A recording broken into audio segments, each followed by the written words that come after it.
not what I expected out of them. The true Bible, the book of our fathers. Right. The Most High has given us guidance on what we need to do. Talk to Eli. Talk to Nahshon. Talk to Ezekiel. Hey, shalom Israel, Most High in Christ bless. Hey, it's good to be with you today. I am Captain Dakar. Welcome to the About Book of Our Fathers show, this weekly show, and I'm here with the brethren, and we are excited about the show tonight. We got a lot going on tonight. We're excited about the feast. We are excited about the new moon. We're going to get it in tonight. Yes, but we're glad to have y'all with us tonight. We really appreciate it. And if you could, like us, share us, subscribe to us. We'd like to have you come on board and help support what we're doing for the Most High. Lord's will, you'll find out that tonight that, we want to do, continue to build in the vineyard of the Most High's work. This is a platform that we get to have and come and try to edify, to restore, aid, support our people in any way that we can. And hopefully we can get their minds changed where they will repent and start keeping these commandments. But that's what we need to do because we're dealing with a lot of hatred. Mm-hmm. Y'all, I don't know if y'all know that, man. There's a lot of hatred out there. There's a lot of haters and detractors and, but they're trying to stop the hinder the greatness of God's people. And that's what we're going to talk about. Yes, and you can kind of see if you look into the scope of things out there, you can look in various levels of our people and you can see that people are starting to do things that we would normally do or we would need permission to do. But they starting to get a little backbone in them. And that's what I'm talking about, the rise of Israel. You can kind of start to see the greatness. And we know what the Most High is doing through the prophets. Yes, and we'll get to that part later on where we'll see what the work that the prophets are doing and how that they are establishing things upon the earth. But however, you have like men that's trying to do things. And we're going to talk about some of them. But the hatred and the haters and detractors are off the chain. Yes, sir. Okay, here's an example, right? Like if you was to go to one of those stores that they have in our neighborhoods where they try to feed you stuff through the windows. Right. With the bars. With the bars. So what happens is that, like they was talking the other week, they act like they don't want to touch your hand. What I mean? You're dealing with them on a cash level or even perhaps on a plastic card. They act like they don't even want to take your hand, but they take that doggone money though. Right. I'm telling you, man. So we just need to be mindful. They basically saying, listen, I want your money, but I don't really have to deal with you. Mm-hmm. But thank you for your mone. Yep. Yeah. Hurry up and buy. Hurry up and buy. And when you see a lot of it, I'll give you another example. So running late one day this week, but I called, talked to the manager and said, hey, I'm running late. Just want to let you know I'll be there a little later on. It was okay. We hung up. A little later, he called me. He texted me. I take that back. He texted me. So when he texted me, he was saying, are you coming to work today? I'm like, what in the heck? I said, oh, we got to talk about this when I get to work. Because in my mind, I knew, listen, you those things, you work for them, for those companies and stuff like that, but those companies think they still own your ass. Right. I'm just going to make it plain. Yep. They still think you're their property. Yep. And so when I went in there and I had a talk with him, I said, hey, you got a minute? We stepped over there to the time clock area. I said, hey, I said you reached out and asked me, was I coming? I said, if I wasn't going to appear at work, I would have called you. I said, I would have called you and let you know I wouldn't. I was just kind of worried about you. I'm sitting there saying, there's no need to worry. If I wasn't coming, I would have picked up the phone and told you, just like I called in and told you that I was going to be running late, I would have called you, told you I'm not coming. Mm-hmm. But that really lets me know that he was trying to usurp authority over me on that job. And I knew then, I said, this ain't nothing but doggone straight hatred, hating on me. I mean, one lady was talking about, well, you should have took a half a day. Don't tell me what to do. You don't need to tell me if I need to take a half a day. I just know craziness when I see it. Mm-hmm. I know oppression that's carved or shaped into a little bit of hate in there, and the detractors like you are. Don't be trying to tell me what to do. So that's my little rant for the day. But nevertheless, it's hating everywhere though, brothers. That's what you're going to deal with a lot of that. So let's get to some scriptures. Let's put some love on our people for right now. Let's go into the book of Deuteronomy. I want to start at chapter 7, Officer Nahshon. And what we'll do, we're going to talk about the greatness in us. But before we get to that, let's read Leviticus 5:1. Israel united in Christ. We are not a hate group. We are not affiliated with any other Israelite group. Israel United in Christ is a non-violent Bible-based movement. We do not advocate or condone any acts of violence against any race, ethnicity, or gender. We advise that if anyone hears or knows of any plots to cause harm to anyone or to break the laws of the land, you must contact the proper authorities to bring awareness to any possible threat as stated in Leviticus chapter 5, verse 1. Thank you, explanation. I probably told you off. But here's the point. Good, You just read that. We just basically trying to say we're not haters. You know, that's what I'm hearing. We're not haters. We have to say that we're not haters. Right. It don't make no sense. Right. And we're trying to, do those just things, those holy things, those things that's right before the Lord. And so that's where we are with this mindset. So the greatness of us, I just want to preface this a little bit. The greatness in us is that, we have this greatness in us and it's deposited in us in spite of all the things that we may encourage or the things that we may go through or the atrocities and things like that. The mere fact that we ourselves are a testament to overcoming those things from generation, from going from captivity, to be standing on our feet today is a testament to the greatness of who we are. And I just want us to be able to embellish that and hold fast to that, because those are the markings that it takes for us to move forward. And that we do that, then the people, as they see us go across the earth and they begin to see us and from city to city, they're gravitating toward that, and it's giving them hope. And that's what our people are lacking. Our people are lacking hope out there. There's nobody helping our people. It's going to take Israel to help Israel. Right. And I know that's the way the Most High wanted, and that's the way it is, and that's what we're about. So let's start with Deuteronomy 7:6. Yes, sir. Deuteronomy chapter 7 and verse 6. Mm-hmm. For thou art an holy people unto the Lord thy God. The Lord thy God have chosen thee to be a special people unto himself, above all people that are upon the face of the earth. So the mere fact that the Most High himself has taken the Israelites and said, not only am I going to choose you, but I'm going to establish you as the greatest people upon the face of the earth. And you know what? Being the children of God like we are, that's a beautiful thing, that we know that we are the children of God. That's something that you can say. That's a prayer. Lord, thank you for calling us to be your children. Lord, we thank you for allowing us to sit there and establish ourselves in the covenant that we have with you, that he called us to be not only great, but he put us above all the people that's upon the earth. So here's the point that I'm reading. This is what I see. Read that second part again, the Lord, thy God. Yes, sir.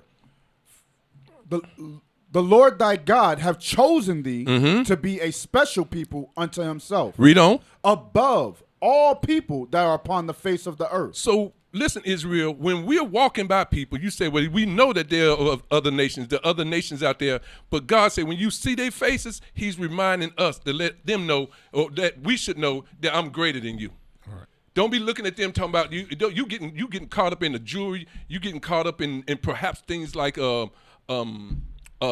their clothing or whatever the case may be, or where they work at or what building they're running into. Nah, God said when you see their face, that should remind you that you're greater than what they are on the earth. We're greater than them. They on our earth, that when we're going to come back and we're going to be able to hold it down. When we get it, and they're going to be up and up, they're going to be subservient. But to know that we're going into that place, and as we walk the earth, we see their faces, it tells and reminds me that we are great. Right. Hey, Cal, it's just the fact, in the physical sense of looking at our brown skin, the melanin. Okay, the Lord gave us melanin, and that's just off the fact of him blessing us to be the color that we are, which is the melanin in our bodies. You know what I mean? Shows us that we are better than them. Right. Just that mere fact right there. No matter how much they got, you killed it, officer. You killed it, because that's it implies, he's implying this, that he's telling, he said that above all people that are upon the face of the earth. So your melanated skin is basically saying that you're the greatest people on the earth. Right. That should be registered in our mind. That should build our self-esteem. We have to know how to harness these things when these words come out. They should be able to come and get into us where we be able to purge these things, and we can recognize that we are that way. And for whatever it's worth, you're going to be challenged when you're in captivity. When we in a place like that of servitude, they're going to hold us, they're going to try to like we say, gonna try to put their feet on our neck. Nothing new. But the fact that we overcoming, that the fact that we have strength about ourselves, the fact that God is with us, those are the things that's gonna allow us to keep going. Right. Hey, Cap. That's why the scriptures say, hey, blessed is he that readeth. Hey, real quick, can you get John chapter 10, verse 34? The scriptures say, blessed is he that readeth. Because when you read in the scriptures, you actually see for yourself how great of a people we really are. Instead of the way that they push us out in the media and on our music, you know, on these TV shows or whatever the case may be, how they treat your kids, how they treat you. Oh, man. How they treat you at work. Yeah. You see what I'm saying? All of us, really. You know, I'm being funny, but all of us. They treat all of us bad. But in the scriptures, blessed is he that readeth. Let's see what Christ said about us.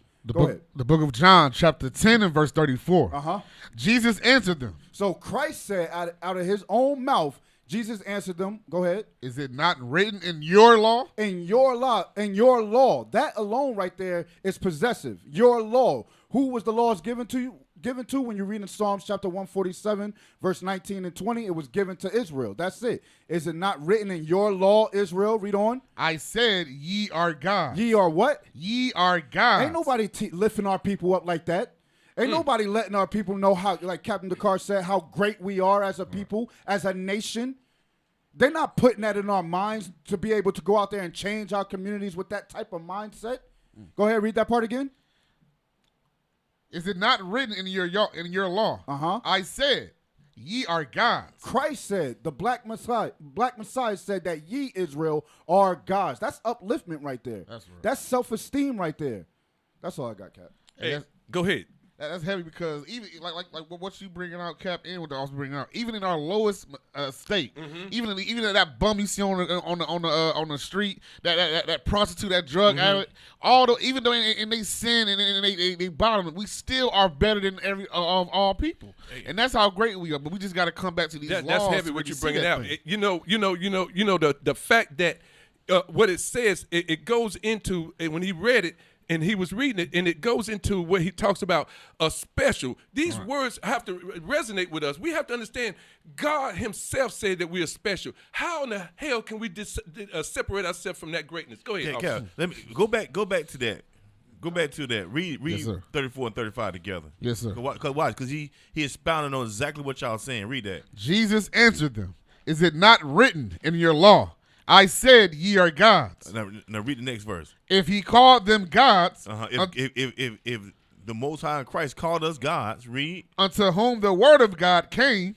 Who it came to, Israel. Read. In the scripture cannot be broken. It can't be broken. We are gods, and no matter how they try to treat us, no matter the word, how they try to slander us, the scripture can't be broken. We are the children of God. We are gods. Right. We are above all people. That's right. Hey, let me get some of that. Read that again. I want to bite on that too. Verse 35, Cap. Yeah. Verse 35. If he called them gods, unto whom the word of God came, and the scripture cannot be broken. So that tells us here that we was great then and we great now. Ain't nothing changed, Israel. Had nothing changed. You great now. You just as great as you were then, back then. It's just as we are now. So let's go back to Deuteronomy. Let's go back to chapter 4, and let's talk about how the other nations perceive us, or what they see, or what they think when they see us. Let's see what they say. Start at verse 5. Start at verse 5. Deuteronomy chapter 4 and verse 5. Behold, I have taught you statutes and judgments. That's what we're talking about. He gave us this covenant. We walked around with our law. In the book of Timbuktu, it talks about how we walked around with our law. We had all these things. We had everything that was necessary to us. We had how to obey. Listen, they could sit there and look.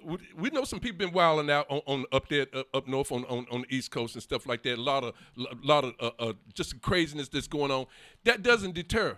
The mere fact that people sit there and try to label us, but what you have to understand, though, Israel, is that here's the point, that Israel, we in of ourselves are not that kind of people. We're not that kind of people. We was never a people. When we read and see our titles, you will see that we wasn't those kind of people. But the mere fact that you see things happen like that, and you say, "Oh, we just crazy as people." No, we're not crazy. We never was like that. The mere fact that you have to understand is that the purpose and that what we have in us, it's the greatness that we have in us.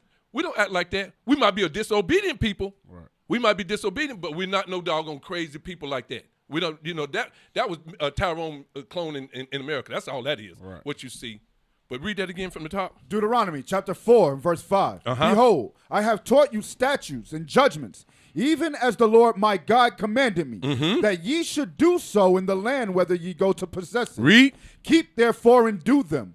For this is your wisdom and your understanding in the sight of the nations. And so when in the book of Timbuktu, that's what it was saying, that how we would take our laws with us and we would have them. And so what we had is that we had our greatness, and we took those statutes and we performed these laws, and we showed ourselves to be a mighty people, an outstanding people, which above all the nations, because here is where it get revealed at. Read on. Which shall hear all these statutes and say, surely this great nation is a wise and understanding people. That's where we're labeled at. That's where our titles come from. Officer Nahshon, can you see that? Can you read that? I want you to go up a little bit. I want you to read the top. Okay, no, come down. You was right. Right there. Start right there. This is Babylon to Timbuktu. The black Jews had an advantage over the African tribes. Over all the other nations. Read on. They carried their culture, history, laws, and written records with them. So we didn't teach stealing. We taught against stealing. Right. So what you see up in Philadelphia and the various cities or out west in California, something like that, we didn't do that. We didn't do that. We didn't have to do that. We was all great. Greatness came in there. That's how we roll. So what's happening is that you've taken once you mess our people up, and now it's the Most High bring the Spirit back on the earth as He begin to return His people back to Him. Now we realize that what we're supposed to be doing, and so we have to come out there and help our people. But nevertheless, that never changed who we were. We had culture, we got history. We the people. Right. Don't get it twisted. We the people. Read on, officer. This assured them a constant precedent for the development of a higher social organization. That proves that we are higher people. We're higher people. That higher organization, higher people. They both go together. There's no confusion with that. There's no confusion. But when you begin to see how we begin to organize, you begin to see what we were and how we actually move as a people. But read on. Because of the stability of the black Jewish culture. Because of our laws and because we kept the commandments and because our culture, read. The Jews were not absorbed into the auto thought. I don't got that one. I mess it up every single time. I'm gonna skip it. You can get it. The Jews were not absorbed into the population. But we weren't brought into those other types of cultures. Yeah, we weren't caught up into that. We didn't, because we had a standard. And we didn't fall for anything, Israel. We had a standard.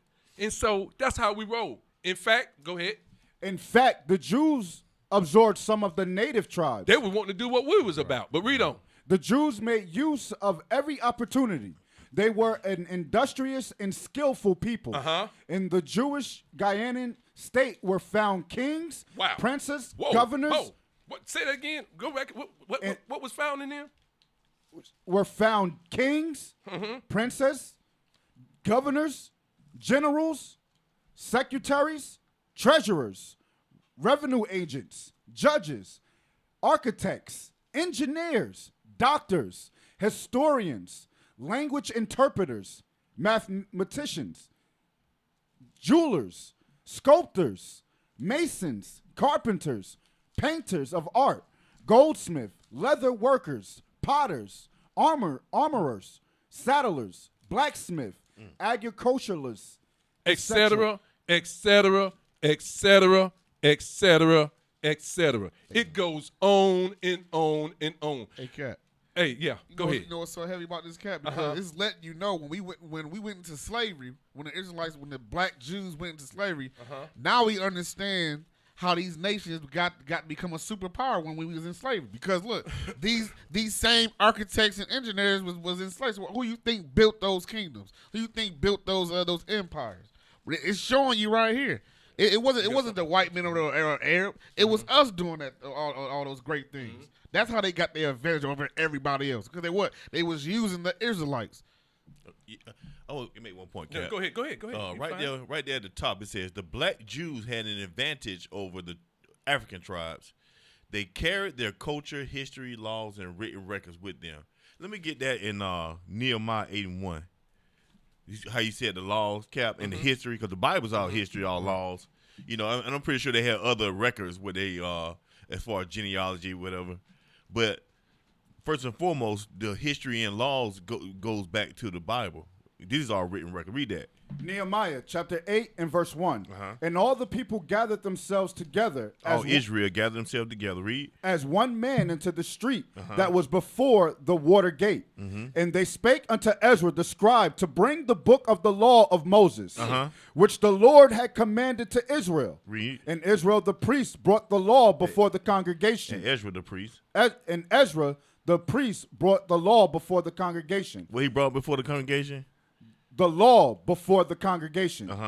Both of men and women, and all that could hear with understanding, upon the first day of the 7th month. Right. So Ezra read out of the book of the law. Read on.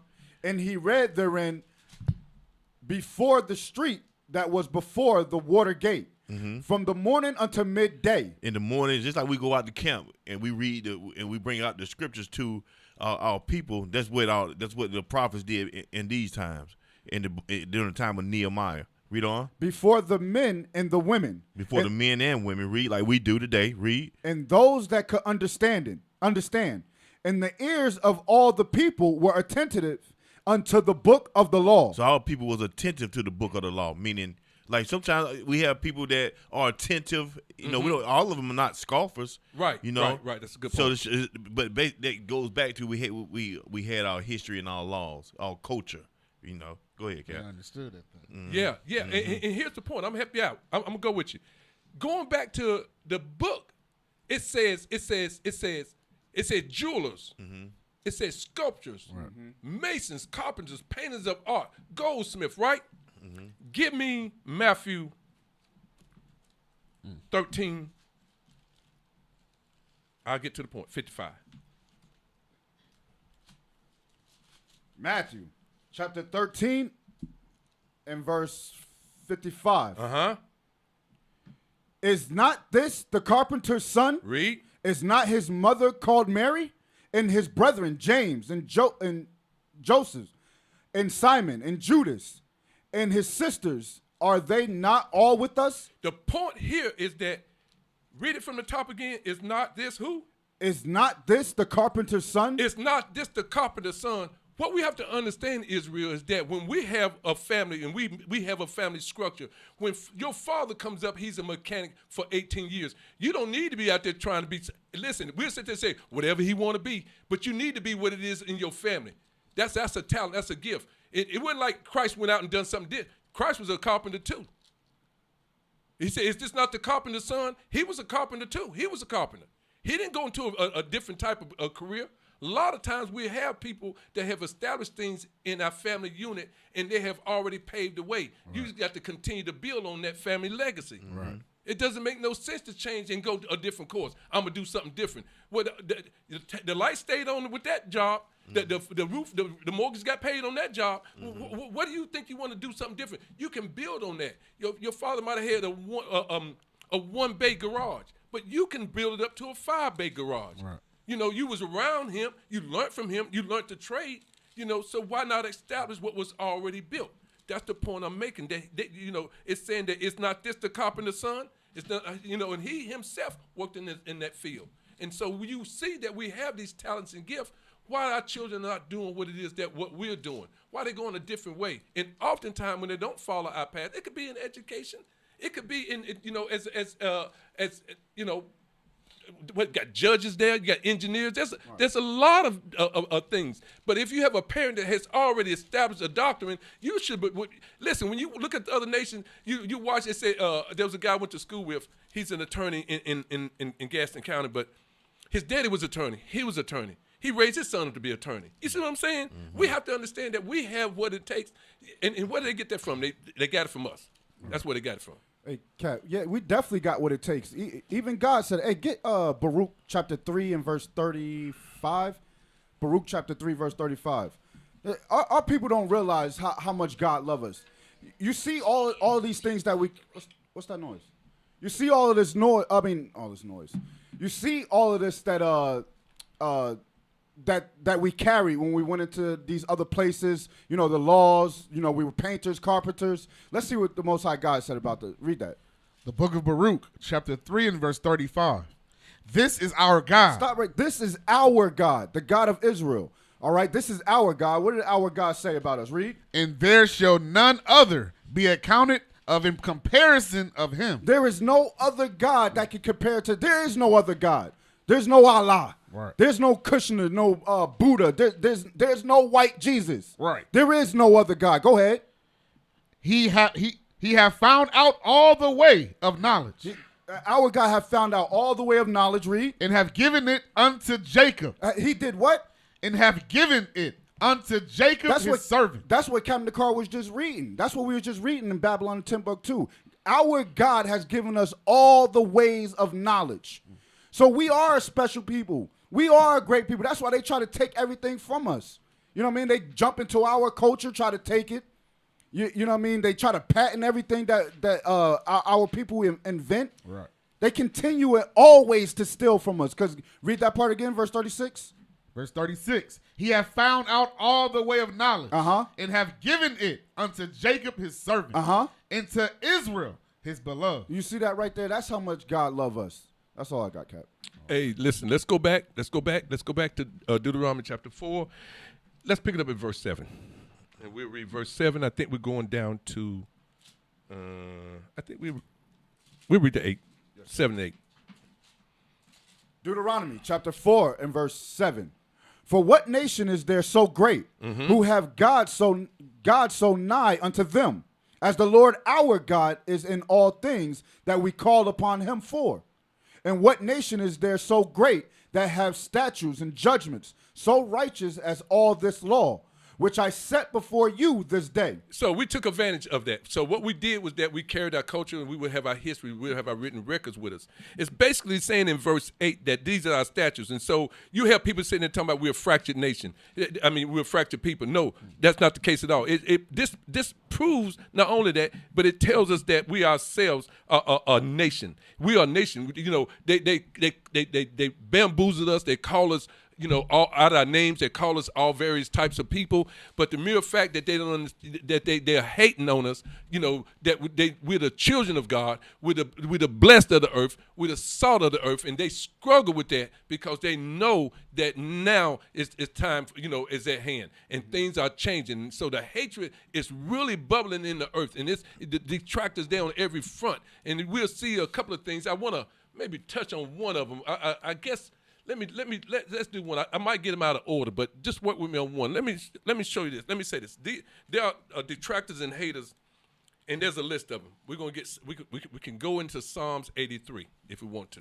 Let's go into Psalms 83. Let's identify them. Let's put them up on what's that thing you call when the police have you and they put you on the board? You put you up on mug shot. Let's put the mug shots up. Right. Let's put the mug shots up. Let's put them up. Start at verse 2, 83 verse 2. Psalms chapter 83 and verse 2. For lo, thy enemies make a tumult, and they that hate thee have lifted up the head. You got haters and detractors out there, Israel. You're gonna have those. It's embellished into the oppression. It's all, but it's schisms. It's a situation that when you really look at it, it's actually fractured. But they use different mechanisms to oppress us or to be able to sit there and tell us what we can do, what we can't do.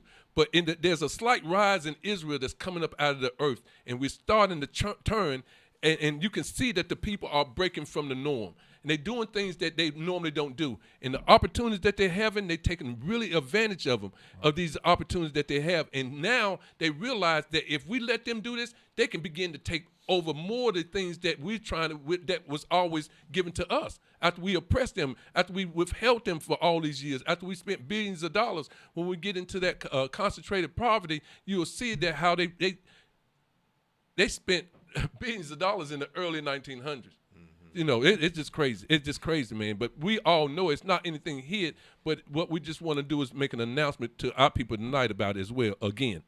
So, let's do this. Let's do this. Did you want to keep reading or no? Yeah, go ahead. Psalms chapter 83 and verse 3. They have taken crafty counsel against thy people and consulted against thy hidden ones. They have said, come, let us cut them off from being a nation, that the name of Israel may be no more in remembrance. So that proves they know that we are a nation, right? They said, come, let us cut them off from being a nation. Let's cut these great people off. They know. So there's no confusion there. Read on. For they have consulted together with one consent. They are confederate against thee, the tabernacles of Edom, and the Ishmaelites of Moab, and the Hagarenes, Gebal and Ammon, and Amalek and Philistines, with the inhabitants of Tyre. Ashur also is joined with them. They have hope in the children of Lot. Selah. So that's the mug shot. That's the mug shot. That's them right there.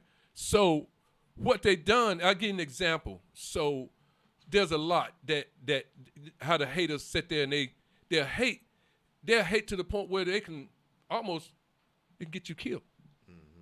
They can get you killed. They really can. If you would pull up.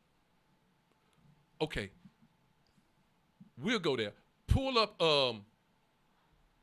the one with Deion Sanders. Pull him up. Just pull him up. We'll go there. We'll go there right now. Let's go there.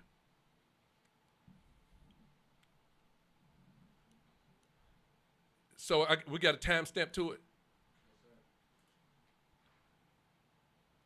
So this is let me set it up. This is a still image. It's a still image at a press conference. For all you don't know or may know or don't care to know, that's fine. But here's a man that came up. His career was in football. He came by way of Florida State, and he built a resume for himself. He played so well at the game. He's in the Hall of Fame now today. I know I'm not doing him no justice, but the mere fact that he had to work his way up through high school coaching, he made his way up through. He had to go to black colleges. He went. I think it was at Jackson. HBCU. Yep. He went there and he coached there, and but everywhere he was going, he was winning. But the fact that when they got him onto the Division I level, where I think it's something like 112 universities and schools or something being Division I. It's not that many of them. Yeah. They're being Division I. Colorado's in the Division I, right? Right. So they made Deion Sanders their head coach, and so when he got there and as a head coach, he's turning the game around. He's turning around such. As I was talking earlier, as Israel began to rise a little bit and our greatness began to peak in different places and shine a little light over here, a little light over there on our people, you can clearly see that he's doing it he can do what it is.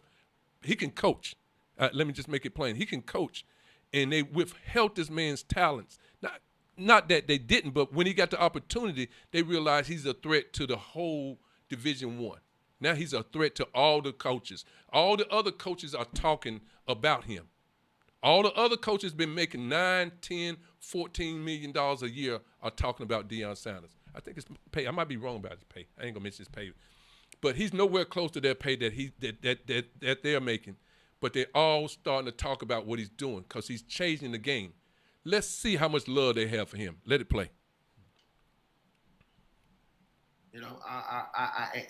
And listen, more people need to speak out about this, man. This is absolutely devastating. And it's sad that this is still going on, man, at this level, bro. They're so upset that this man would dare come in and threaten their little good old boy system. They're so upset that they would rally together, something that you haven't heard of in a few years, even though it happens. But Deion is a real threat. And so they rallied all of the groups, and they rallied all of the shuckers and jivers. Guys like Jason Whitlocks of the world, the Rob Parkers of the world, all these guys. Pause right there. That's what Bishop Nathaniel was on Jason Whitlock's show. Y'all know that, right? We know that. That's who that is. But Jason, he's been called a hater at this moment. I mean, Whitlock is. Whitlock do be hating, though. He be hating.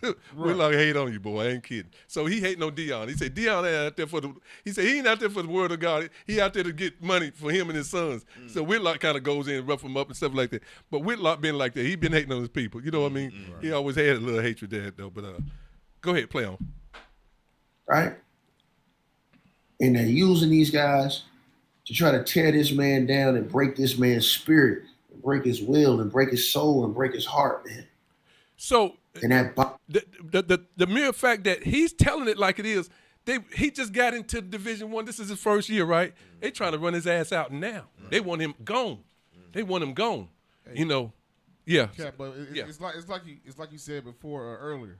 When he was a player, I mean, he on the subservient side, you know, entertaining Esau, they loved him. You know, prime time, you know, prime all time. that. But now he's in a more authoritative position where he can, you know, show men how to be men. Exactly. And really groom them up. Good point. The right way. Now he's a threat because he's not doing it like you said the old school way, or wherever the case may be. He don't look like every other coach in that division. Right. That's the issue. I'm glad you brought that point. He that's what he done. He broke the mold. Yes, sir. And how they doing things. He doing things differently. He's telling the kids, if you come to me, you know, you hear these things out here. They say, if you come to my school, he said, you come and get with me. He said, I can get you where you're trying to be to. Right. Get to. Not that these kids can't go to these other schools and get that, but what he's doing, he's empowering them to be what they are, and they don't have to coon. Right. You know what I mean? They don't have to coon at Alabama. Right. I just called someone out. They ain't got to coon at LSU. You know, they don't have to do that. But with him, they can be who they are. You know, he can speak well to their mama, and they know he's relatable. And so now you have all these kids across the country want to follow his program. And another thing too, like it's all carnal. It's all we all understand. It's all we carnal. get it. Yeah. But the thing about it, like other thing too, Kat, is we look at the college sports. It's all about recruitment. It's all about, you know, having like you said, Alabama. You know, certain schools with coach with Prime. He's bringing that to him because they already established who he is. He know, look, I've done it. I didn't just coach, but I've done it, and that's what's turning that thing around too. Because they don't have any. They basically don't have an advantage anymore. So that's what they are. That's what they're attacking the brother for. Right. So there's gonna be it's a sports announcer. I think he's an Edomite. But the mere fact that he's going to talk about what they're doing to Deion Sanders. So he put this out there. And so this young man that's talking now, he's saying he thanked that man. He said, I thank you. He said, we would have never known if you hadn't never told us. He said, we would have never known what they was trying to do to Deion. So this is what they get ready to do to Deion. Let it play. bothers me, bro. That bothers me. I'm going to play it again so y'all can hear the truth tonight. I have a lot of thoughts. I think that let's start with this premise. There are fans and players and media that don't like what's going on in Colorado. They don't like the hype surrounding Colorado. Just like there were people that didn't like the hype surrounding Tim Tebow. Okay? But the group that dislikes it the most is opposing coaches. And I talked to these guys off the record, they despise it. Damn. They hate it. They hate the attention that Colorado is getting. They hate the fact that they know it's not going anywhere. They hate the fact that they know that this guy is going to be able to recruit at the top end of college football. They hate that 60 Minutes was there and that every show was there and that it's Deion all the time everywhere. They hate it. And that's what you saw from Dan Lanning. Is that it? Is that how far did we say we're gonna let it play? That's it. Okay, thanks. So clearly we can see that there's haters and detractors out there, and that's what we're talking about. Is that there's a hatred even for him. He's rising up in his craft, his talent, his greatness. He's rising up at that level. You know, hope he gets his mind right. But the mere fact that he's out there and he's doing a job, just doing a job that was asking him to do, he's turned the whole college programs upside down. Mm-hmm. They're literally afraid of him. They despise him, it was said. Right. They hate him. It's coming from the coaches. They making $8-9 million. What's the problem? What can he do? What can this Deion Sanders do? He's getting ready to change the narrative, and they want him out of that sport. And that's what I'm talking about. You have our people that's beginning to, or you can see us starting to do little small things, and they'll turn around and they'll realize, because the hatred is real, y'all. It is so real. It's incredible, and we see it. They embarrassed him. I think there was a story that came out that was talking about it. You know, when you hear a lot of stories like that. They embarrassed him last week, and he kind of pushed it back on him. He told him, I think one of the stories they said that he told me, well, you gonna get me, you better get me now, because he basically saying, because I'm gonna have all the kids I want, and you can get the leftovers. But they hate him. That's the hatred that's going on out there among our people on many levels. The hatred is real, Israel. There's no doubt about it. And let's continue on. Let's give me Luke 1:71. Let's talk more about the hate. We're going to get to the detractors and all that, but we still dealing with the hate. There's a lot of haters out there. Matter of fact, let's do this. Put the definition of detractor up, if you don't mind. I don't know if I sent the one hater, but they both about the same. Detractor. Is a noun. A person who disparages someone or something. Hit the drop down box over there. Yeah, hit that. There you go. Let's look at them. These are detractors. Let's see if we can find one. You have critic, disparager. Attacker. They're attacking Deion Sanders. They're attacking him. They're attackers. They're critics. What is he doing wrong? Belittler.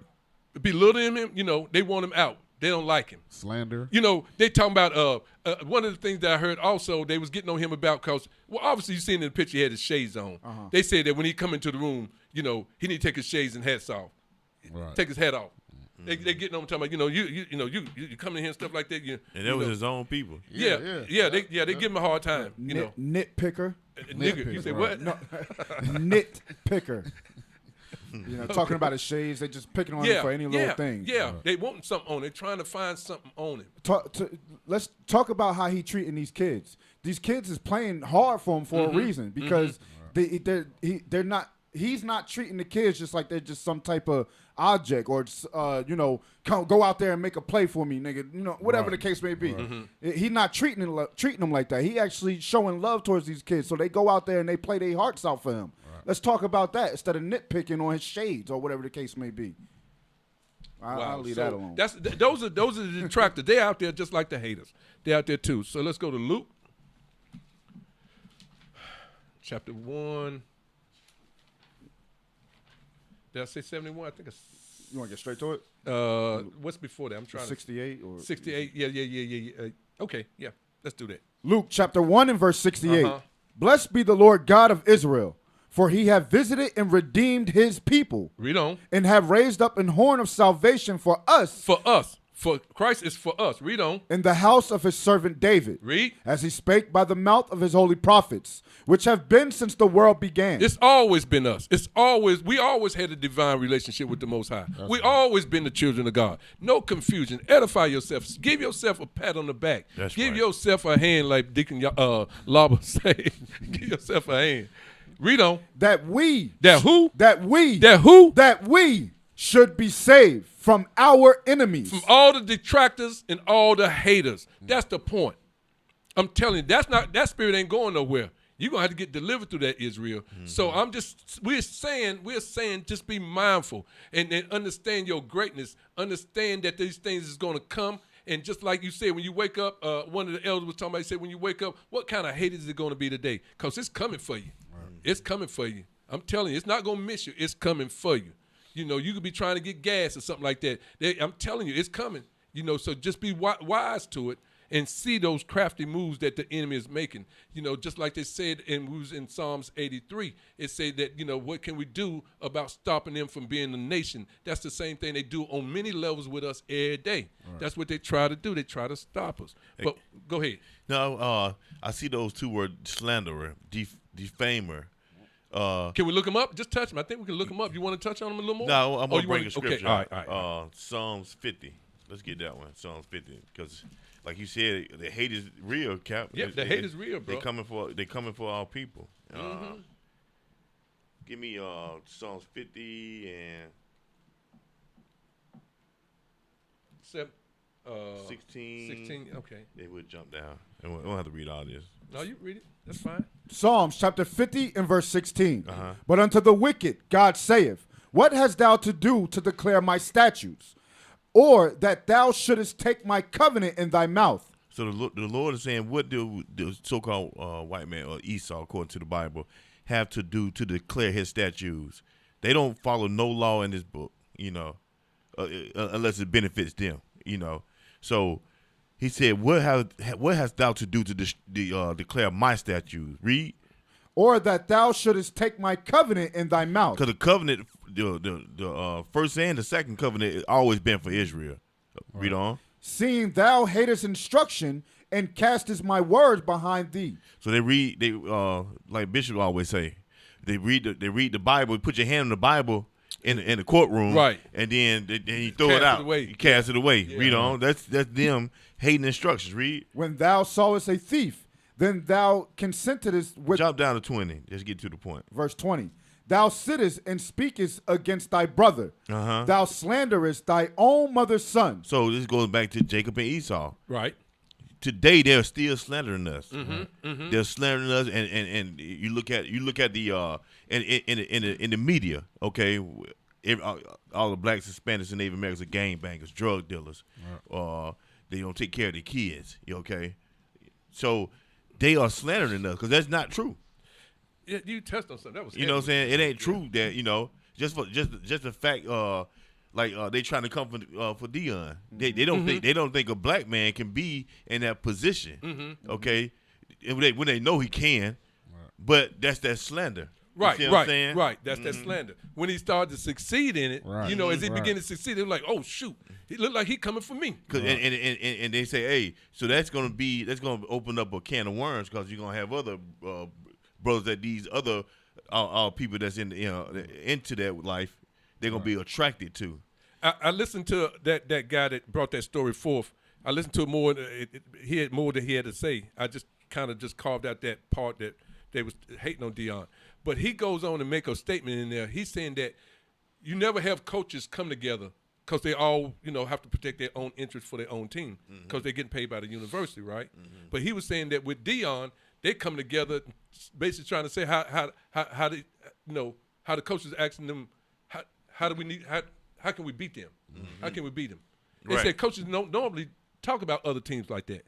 Mm-hmm. They say you have things that people actually you played them in the playoff last year. What was they like? You know what I mean? But they saying, he said on the tape, he said they come together. He said the coaches, that the hate coming from the coaches. Mm-hmm. Mm-hmm. They trying to come together to stop Dion from coming up. Like I said, that's all carnal stuff. You know what I mean? Yeah. But it's also we just speaking on the hate that they have for us as a that's people. All that's going. That's what we talking about. Yes. The problem is that they're threatened by his presence, his potential to take their spot, and what he's doing, he has showed people and be an example to other black men that they can do that as well and take his spot. And equating that back to the truth, they'll say they'll hate on us or they're threatened by us because they see what we're capable of when we go out there on the streets. Exactly. When we go out there and we teach on YouTube and teach on all these different avenues, they're threatened by our presence and what we can do and what we can accomplish. No, we got to put a stop to these.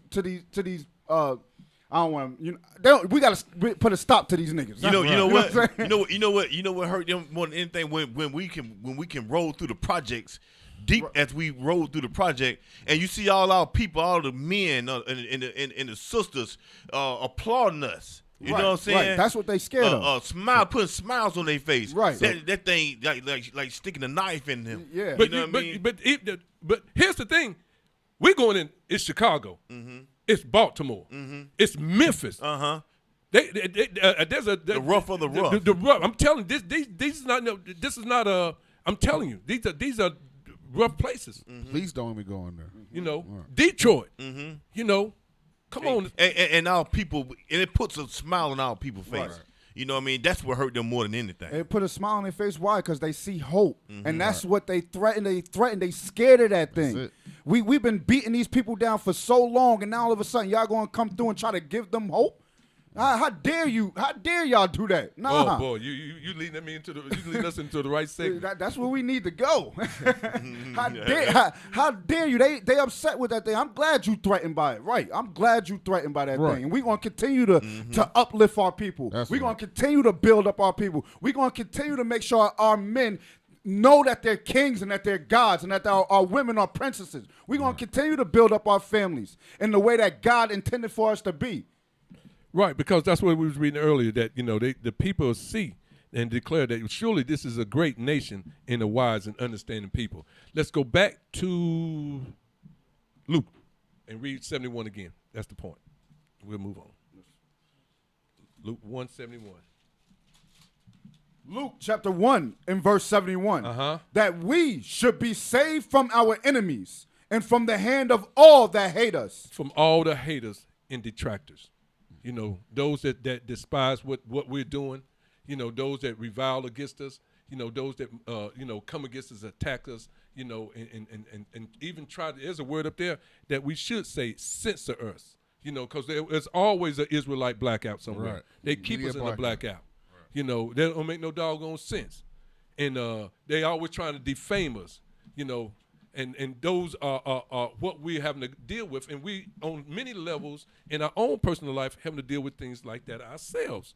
So, with that, let's go down to talking about the haters. We're still dealing with the haters now. Can't forget about them. Ezekiel, that's 35, and start at verse 2. 35:2. Let's go there. Yes, sir.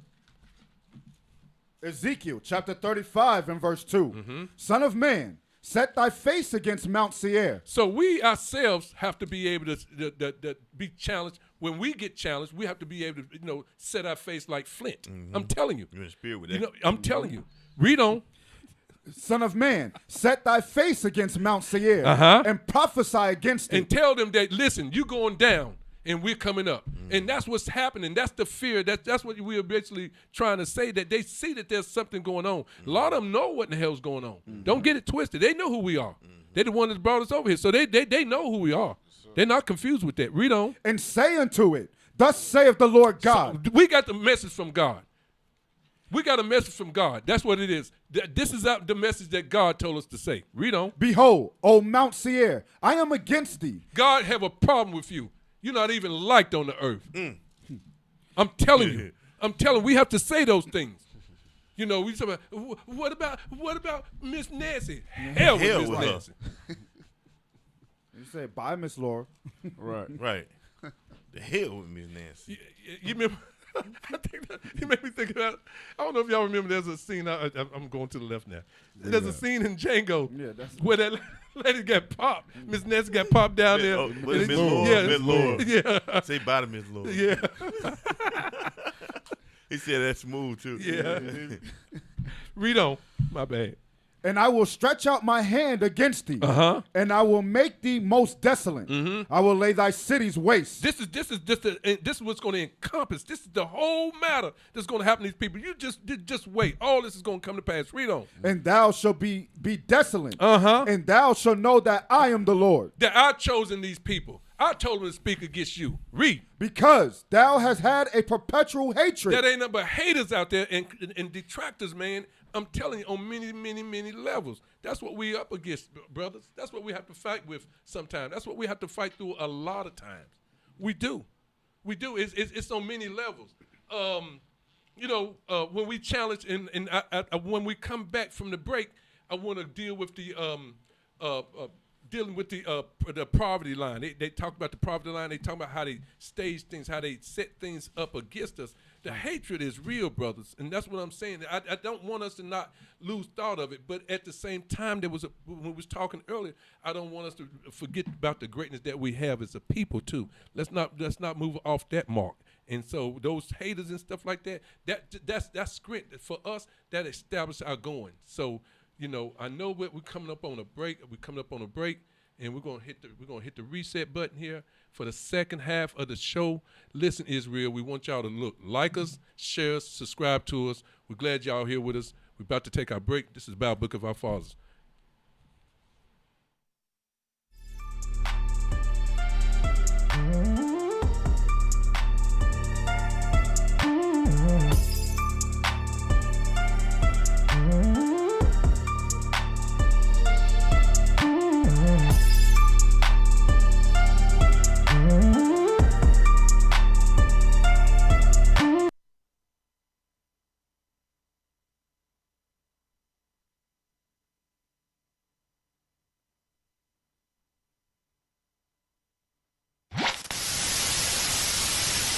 right now, y'all in Staten Island, Shaolin. I see all little prophets right here. All my little street prophets gonna be coming up soon. In a few years, gonna grow up. If they keep their head in the right direction, they gonna grow up to be somebody special too and important. Because it lies within every ghetto.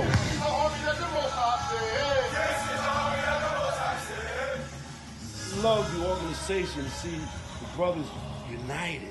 So we are continuing the vision of Isaiah 49:6 to wake up the sons of Jacob, the people in Staten Island. They gotta know who they are. You know, it gave me chills from back in the day when I used to be walking with the Black Panthers and the young lords. Be out for the neighborhood, but they want to paint us and stereotype. Hey, y'all trying to wake brothers up, because if y'all don't, the black man, and I mean, come on, son. We need to be up on the totem pole with realty, economics, agriculture, you know what I mean? Definitely no hate. Definitely no hate. I would say more of a unite as far as the minorities. More of a unite, definitely a stance of what's going on. I said, oh, man, I love to see that unity, man. Talk to the people of Staten Island. Now we're out here in Park Hill, going to Stapleton Projects. We're going to let them know what it is. They need to repent in the faith of Christ. All praise the Most High. Brothers, sisters, contact us, IUIC. Those of you that live in Staten Island, we have a school located in Jersey, and we have a school located in New York.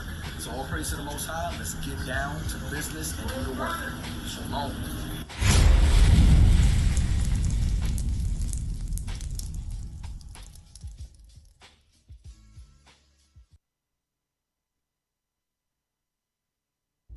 What you mad at the Israelites for? What you mad for? I'm going to show y'all a video that I did not create. I didn't make it, but I want you all to look at it. I told you I'm still talking about Islam. If you want to know more about Islam and how it affected black people, the Israelites, the real Israelites, go to IUIC TV to see the full video. On YouTube, they keep shutting us down, so we're only putting like maybe 20 minutes up, all right? But watch this clip, And allowed slavery to continue in the Hijaz region, present-day Saudi Arabia. However, despite the existence of this law, slavery and sex slavery continued to be practiced throughout the Muslim world. The Ottoman Empire abolished slavery with the adoption of the Turkish constitution in 1924 upon its dissolution. The decline of the Arab-Muslim slave trade was not solely due to British intervention. A variety of factors contributed to its eventual demise, including the rise of nationalism and the growing influence of Western ideas about human rights and freedom, which was the exact opposite of Islamic values. Saudi Arabia and Yemen were the last countries to abolish slavery in 1962. The simple reason for this delay is that Islam sanctions slavery like no other religion. You might say that Christianity also sanctions slavery, but the key difference is that the vast majority of Christians gave up dogmatically believing in the religion centuries ago. Muslims, on the other hand, still want to believe in Islam as dogmatically as possible. The belief is that the more dogmatic you are, the better you are. I have never met anyone who doesn't like Muhammad Ali, and I'm no different. After all, he was, I am the greatest icon of all time. But he was so wrong about Islam. The irony is that he dropped his name, Cassius Clay, calling it a name given to him by slave-owning Americans, when in reality, Cassius Marcellus Clay was an abolitionist who founded the abolitionist newspaper called The True American. Unfortunately, Muhammad Ali didn't know about this, and he swapped his name from anti-slave activist Cassius Clay to probably the greatest slaver of all time, Muhammad. I hope this video gets great traction in Africa and African Americans, so give this video a like to help the algorithm, as critical videos like these often get demonetized. I hope African Muslims and blacks in general who are sold Islam as the most non-racist religion get to see Islam for what it truly is, a slave-enabling religion that has hurt the Africans the most. If you are angry at white Christians for bringing immense suffering upon your people, then you have to hold Islam to the same standards. He's absolutely right. Hey, brothers, can y'all hit me with this? Can y'all hit me with this? Yes, sir. Let's do it. You ready? Hey. And that's what I seen when Bishop Nathan had put that out early in the week, and I listened to it a couple of times this week.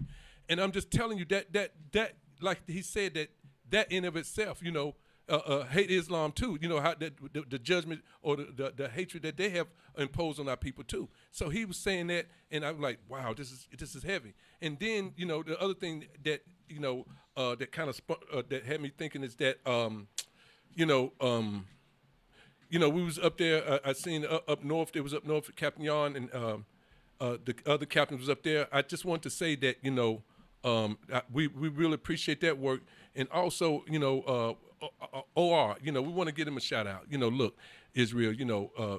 Always have an opportunity. When you do have the opportunity, go. Let's support OR and make sure that we, and get the things that they have for us that assist us in helping us to, to be, well groomed men, and let's take advantage of these opportunities. Reach out to OR. It does have everything that we are looking for. And when we get to these feast days, we can be looking a little suave. We can be looking a little dapper. Right. We can be looking good. We had the latest shirts on and stuff like that. Your beard can be groomed. It can be looking. You can be on fire. You can be on fire. So that's we really do appreciate that. We appreciate that. So we want to give a shout out to them. All right. Sir. Okay, Israel. We're looking forward to dealing with you going through the second half of the show. Hey, we need y'all to pray for us. There again, like us, share us, and subscribe to us. We like that thing. We really appreciate it. We want to touch on at this point some things that you can see that was going in. We was talking about the perpetual hatred, and so when you delve into that, you kind of begin to see the perpetual. It's continuous, but it's on many levels, and so it's on things that you can see, and there's things that you can't see. You can see things that that you thinking that working for your good, and those things are working against you. You just don't see them. So that perpetual hatred, it goes into a lot of levels. It really does. So one of the things that we want to talk about here is pull up. Let's get the video dealing with concentration. What was it? Concentrated poverty. That's it. I want to get to that. And we're going to have to kind of try to move a little bit, and I'm just trying to keep up with the time. Mm-hmm. All right, so this video deals with radical segregation and concentrated poverty, the history of housing in Black America.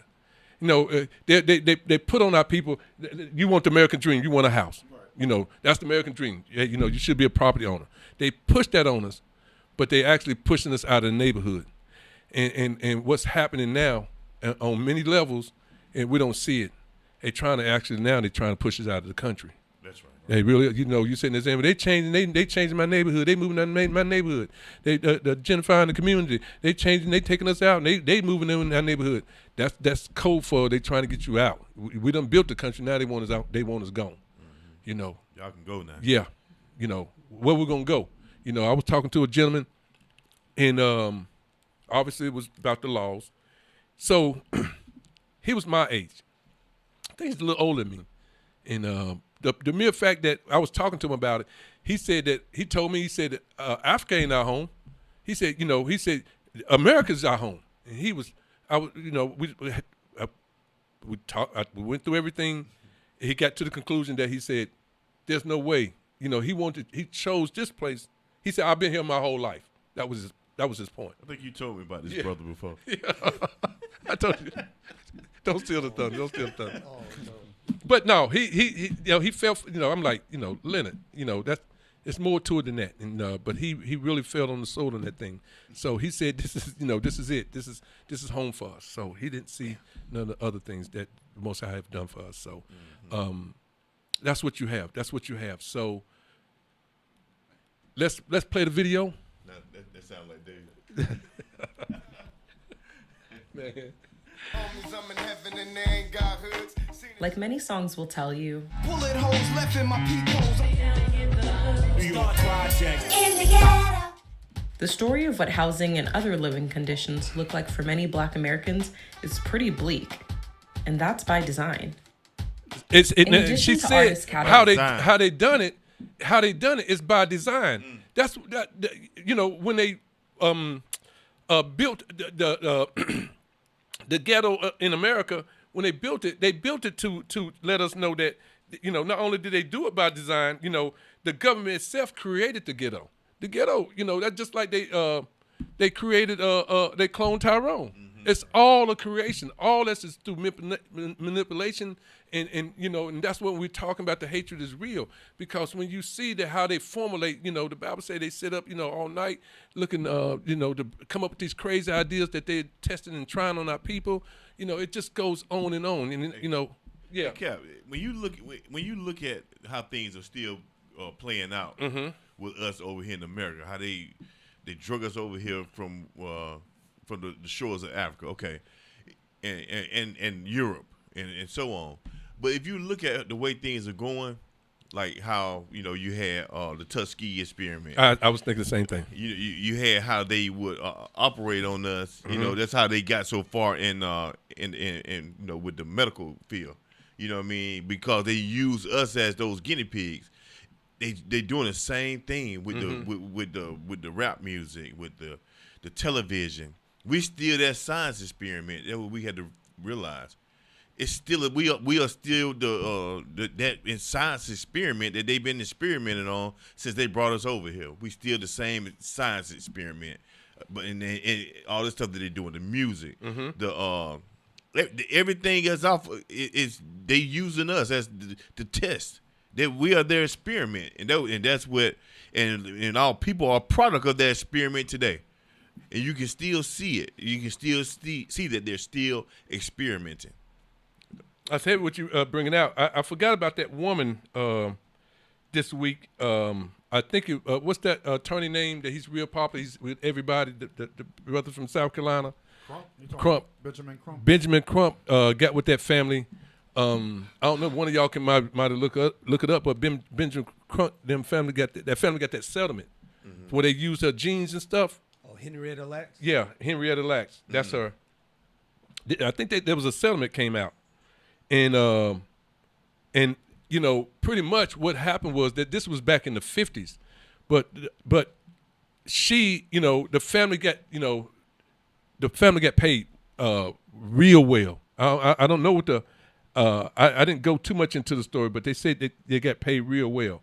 And for because they had used her the family, her DNA. Yeah, her DNA. That's what it was, and Benjamin Crump was with the family. Henrietta Lacks, that's her. That came out this week. Yeah, I think Oprah played her in that movie, right? I think when there was a movie actually came out, Oprah played her in that movie. It was a good movie too. That's a good movie. You watch it. It's a good movie. You'll like it. And but going back to what was bringing out right here with the videos. And going back to what you're saying, officer, all that's tied in together. You know what I mean? It's all part of the perpetual hatred. And that's what we're going in on. That's what we're talking about. It doesn't stop at one level. You know what I mean? It's a trap for the 8-year-old, like there's a trap for the 18-year-old. Right. Like there's a trap for the 28-year-old. Right. It's the same thing. It's on many levels, right? So let it play. Logging their very personal experiences. When the landlord dissed us, no heat. Wonder why Christmas missed us. It's been proven that the modern phenomenon of concentrated Black poverty was an intentional government-sponsored institution. To create problems. This is in part why President Biden issued an executive order back in January that don't work. Intended to right the historical wrongs Black folks have faced when it comes to housing and home ownership in this country. But first, let's take it back. The dawn of the 20th century, African Americans in major cities lived scattered throughout the city. They weren't segregated particularly. It's only with the Great Migration of 6 to 7 million African Americans north and west escaping the South, the predominant response of the United States government and state and local governments to the Great Migration was to contain Black people in their own neighborhoods. And HUD, the Department of Housing and Urban Development, was particularly a part of this role. But the precursors to HUD introduced and encouraged racially restrictive covenants, redlining of every major city where African Americans landed. The federal government was a sponsor of urban renewal, infamously called Negro removal by the great James Baldwin. Urban renewal, which means moving Negroes out. It means Negro removal. That is what it means. And the federal government is an accomplice to this fact. That so-called urban renewal Pause also right there. included. So there's a lot right there. It really is. I would say this, that I think at one point it says that they spent billions. I think it goes down and it says they spent billions in this century. They spent the first 7 years. They spent $1 billion every 10 years or something. They spent a lot of money just to create this. And them creating it, how they did it, is to bring forth that poverty. It's called concentrated poverty. This was engineered. Ghettos wasn't, that ain't how we would have lived. That ain't how we lived in Greensboro. That's not how we lived in Oklahoma. You know what I mean? We was thriving. We wasn't living like that down in Florida. We was thriving. They came and took with those cities and places, and those other cities that we was doing. Hell, they came and ended up drowning the city out. Right. So we was thriving in a lot of places. This is not. We was making it happen. Let it play. That's something. I think something else is going to come out. Included a federally sponsored interstate highway system, which was intentionally designed to mow through vibrant Black neighborhoods. Take Miami, for example. 2 highways, I-95 and I-395, bulldoze right through the predominantly Black and low-income Overtown neighborhood, previously called Colored Town during segregation. The Department of Housing and Urban Development and the federal government writ large in the first 7 decades of the 20th century invested billions of dollars in racial segregation and concentrated poverty. Stop right there. Let's get the definition of it. Concentrated poverty. Yes. Appreciate it.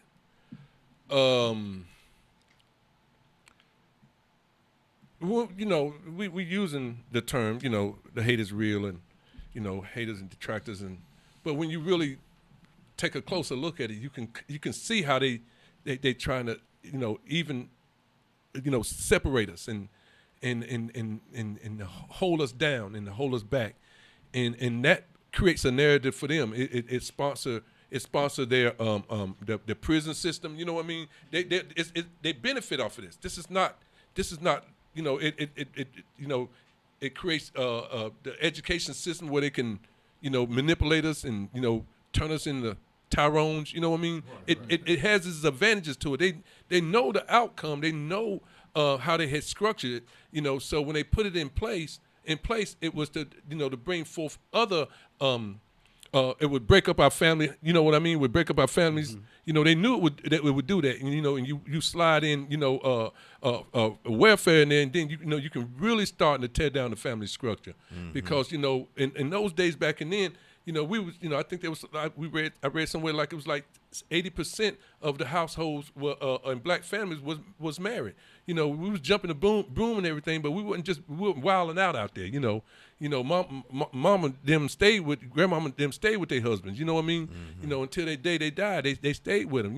They went through the difficult times. They did that on purpose. Because they kept that family structure. That's how we did it. So go ahead, Officer Lye. Is there more to it? Yes, sir. Concentrated poverty. Areas of concentrated poverty are defined as census tracts where the overall poverty rate checks in at 30% or more. Wow. That's high. Can I get a script? Yeah. Go ahead. All this kind of goes together. Let me get first Ezra's file. Yes, sir. Start verse 72. Because this is just showing you how this is just showing you the blueprint of how the nations are constantly, like you said, is setting up systems and evil plots to keep us down. And even the book of Ezra, it talks about how it hinders from the physical building of the temple. But even today, they keep us in poverty to make sure we can't come together, to make sure we can't focus on what we need to be focusing on, which is what? Bettering ourselves. Coming together as one, being on one mind, one spirit. Old nation not desired, right? Read that. First Ezra 5. Verse 72. But the heathen of the land, lying heavy upon the inhabitants of Judea, and holding them straight, hindered their building. Hindered their building. Now put the little screenshot I put up, the first one, with the it says Fox News on there, fake news. Put that up there. Y'all see it? The first one. America's racial wealth gap. That sounds like a good one. All right, pull that up. Now I had this. This was like a couple of years. I think it was around like 2012 or something. But I can guarantee you, it's probably bigger now. Look at this. It says America's racial wealth gap. The net worth of a black family, on an average, is $17,000 a year. A year. But look to the right. Look at the net worth of the white family. That's that what do you call urban removal. That's that concentrated segregation. All those secret plots that these heathens constantly put on us, that's the result right there.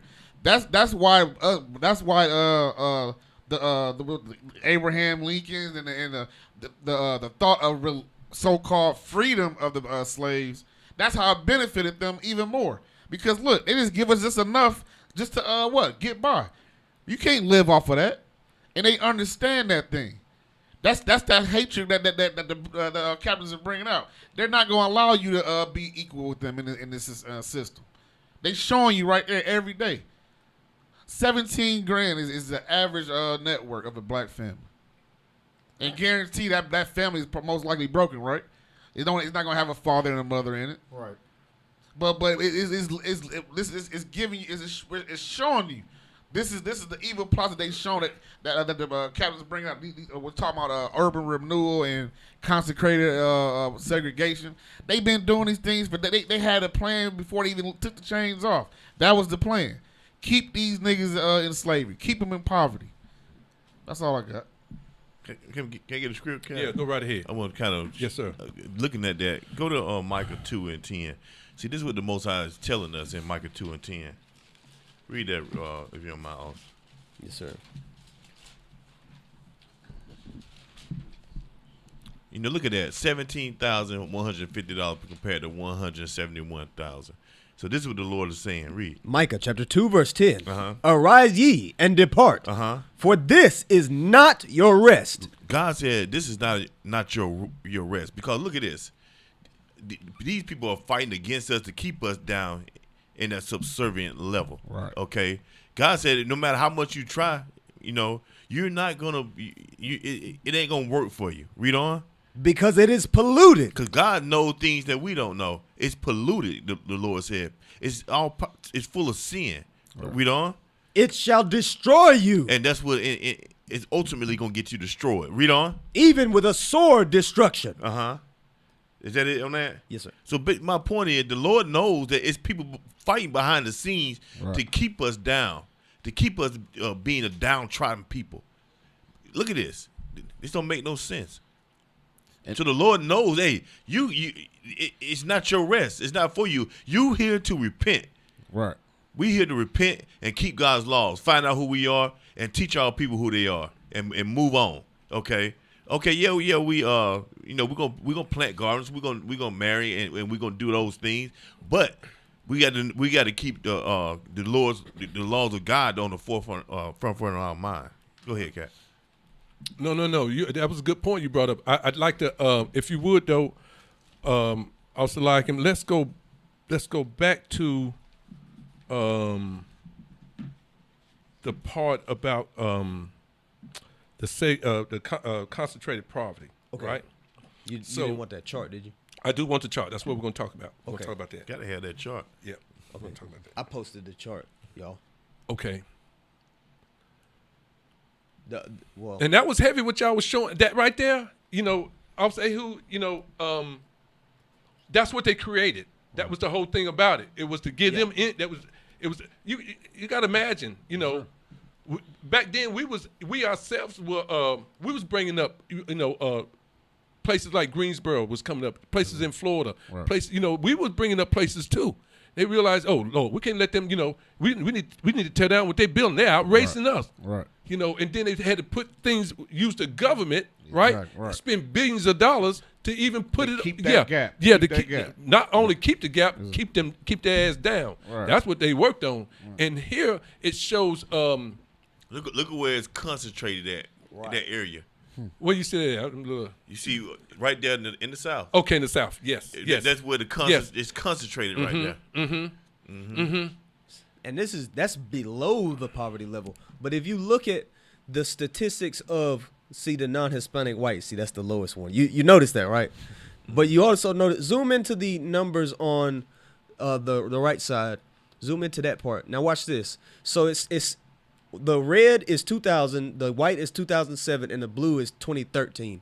So if you look at the incremental rises, you'll actually notice that from 2000 to 2007, it went up some, but on each one of them, it went up almost twice as much from 2007 to 2013 as it did from 2000 to 2007.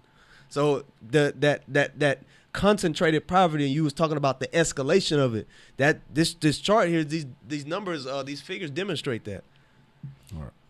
And you see the black, Hispanic. I don't know why they put non-Hispanic on all of them. Why they gotta say that about everything? Is that a non-Hispanic iPhone? Is a non-Hispanic tape? Why they gotta add that to everything? What they trying to say? But black, Hispanic, and then you got the Northern Kingdom as well in there, the Gad and Reuben and so forth. So, what Officer Larkin is touching on is that do you have the video with Charles Blow? I sent the image. Do you have the video where Charles Blow talks about the devil you know? God. He talks about that. Pull it up. You see you see the front of his book. Okay, I know what it is now. All right, let me get it. I know what it is. That's it. Okay, that's his book. So what we was discussing, you was saying that it was concentrated in the South. Everybody's seen how it was concentrated in the South, right? Right. All right. Majority where our people are. But that's right. Majority of where our people are. So,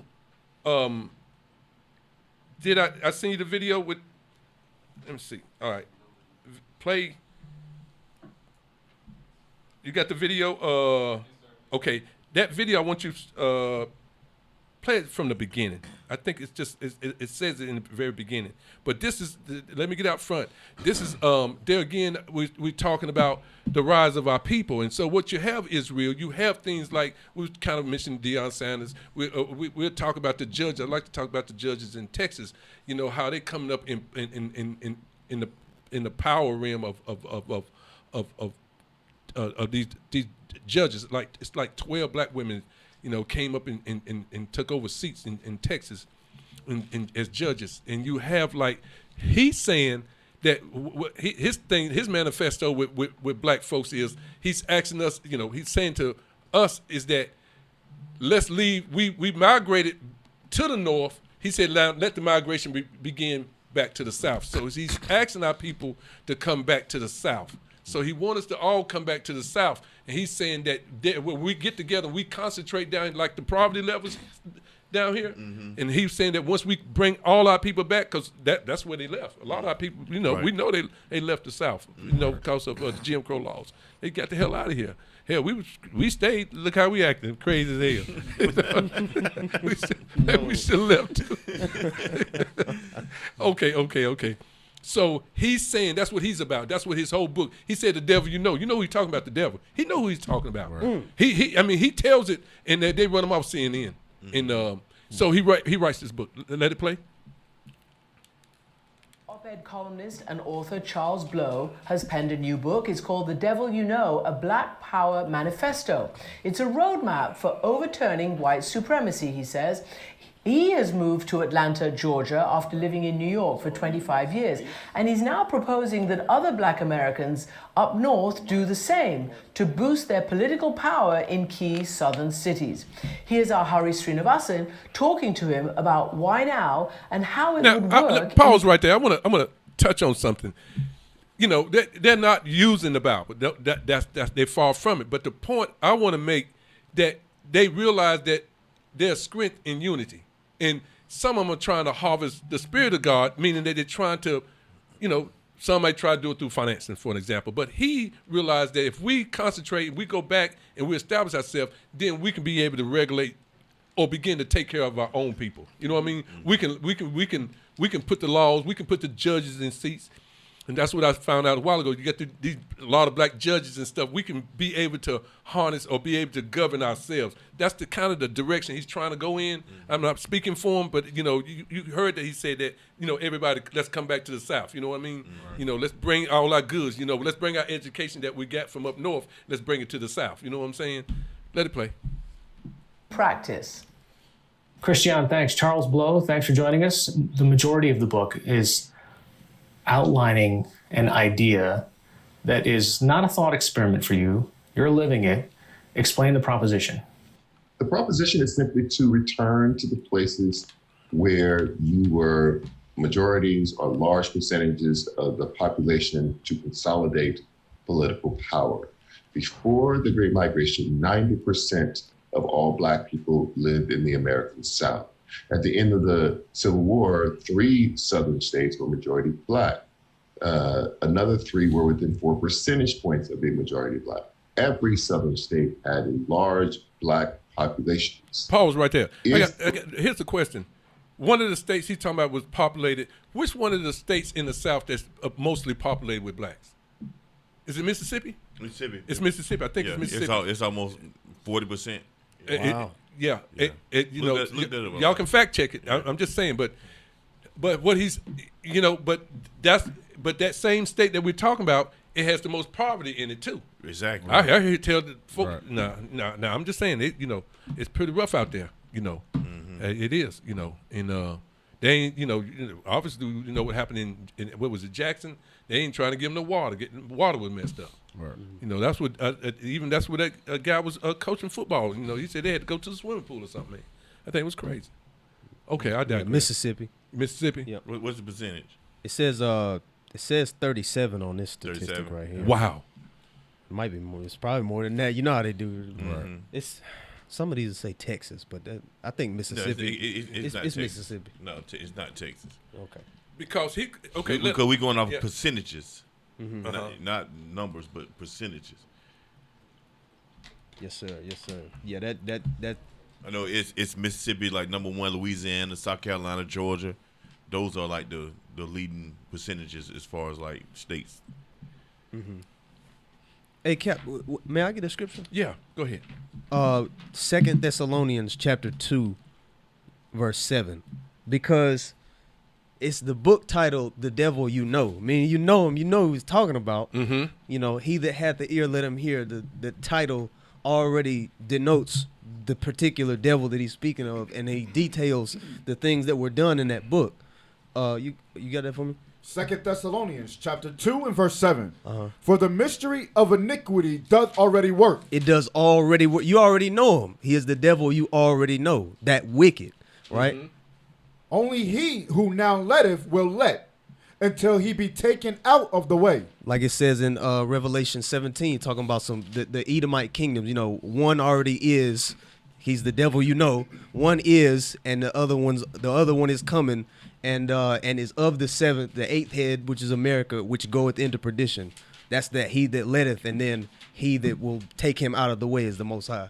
So that's what that book title called out to me. That was crazy. Hey, you own it. You own it. Okay. Let it play. He got a couple things he makes some good points. I think we need to hear him. Let him play. Black people had not migrated, which is a big if. And if there was still the passage of the civil rights legislation and the voting rights legislation, another big if. It is conceivable that Black people today would control up to 14 Senate seats. They could control more electoral college votes than New York State and California combined. If they voted over that same period the way they vote today, there would not have been a Republican president in the last 50 years. That would mean that the Supreme Court would look completely different. I don't think there's a justice on it who was appointed over 50 years ago. This is it would have been a major shift. He bring out some good stuff. He basically saying that if we was relegated into these places, that he's saying that we ought to be. He said when we vote, he said, hey, they wouldn't. People would vote. He said they wouldn't been in those positions. You know what I'm saying? Right. He's basically saying that. He said last 50 years. But that goes into that concentrated poverty. That goes into that separation and redlining. They plan was ahead of our plan, if it makes any sense. They was working against us and we didn't even know it. We didn't see the things that they was doing to our people. But let's see what else they got to say. Let it play. It's in power, and it can still be. The only thing that Black people have to do, and not even all of them have to do this, but large numbers have to do what smaller numbers are already doing, which is to return to the South. You want people to come back to the South in order to be able to exercise their political power better than what they have in the North, right? Absolutely. There is no real political power that Black people have in the northern states. How is that possible? We've this is one of the premises of the migration out of the South. Drop that. That's it. Okay, let's keep it moving. So it goes more into the mere fact that you can see that people like my beloved brother here, Charles, what was his name? Charles Bow? Mm-hmm. Blow. You know, they you know, you can see a rise in Israel. You can see the greatness of our people. You know, little sparks here, you know, little sparks there, where our people are trying to establish and trying to come forth.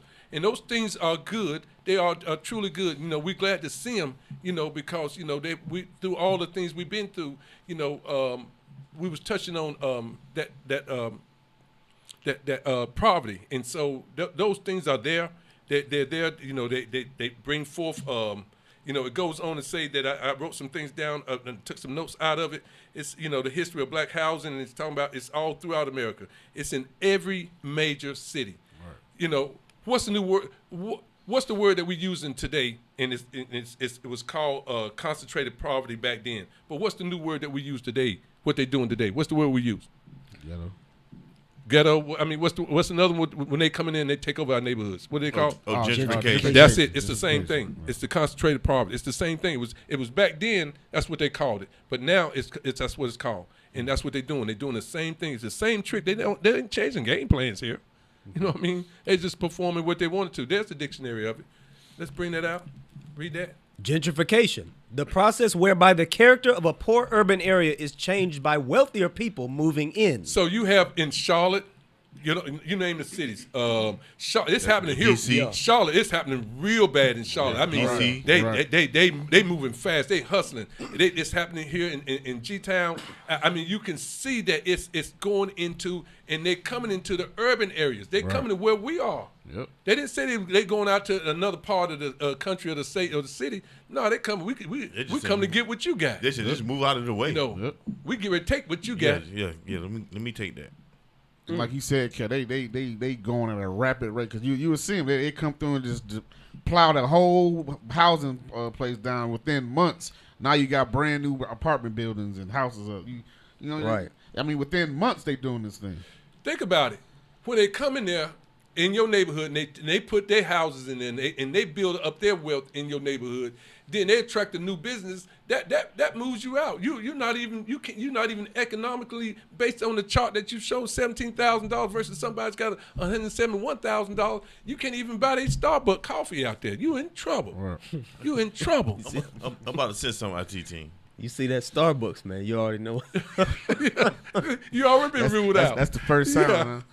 You already been ruled out. Read it again. Read that. I'm sorry, officer. Gentrification. The process whereby the character of the process whereby the character of a poor urban area is changed by wealthier people moving in, improving housing, and attracting new businesses, typically displacing current inhabitants in the process. Can we pull up something real quick? Yeah. Go ahead.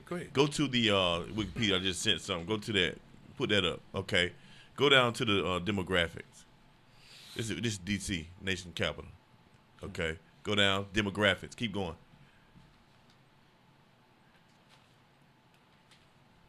Keep going. Mm-hmm. And you're going to see a chart when you get to it. Almost there. Because you remember at one point in time, D.C. chocolate city, right? Mm-hmm. Yeah. We always remember that. Keep going. Demographics. Ah. No, that's climate. Come on, brother. Come on, brother. Speed. All right. Chocolate City, they used to call it. Oh, Right, that's what they used to call it. oh man. I think you passed it. There you go, right there. Come on now. Oh wow. Okay, go down. 1800. Come on, go down. Okay, right there. Look at that.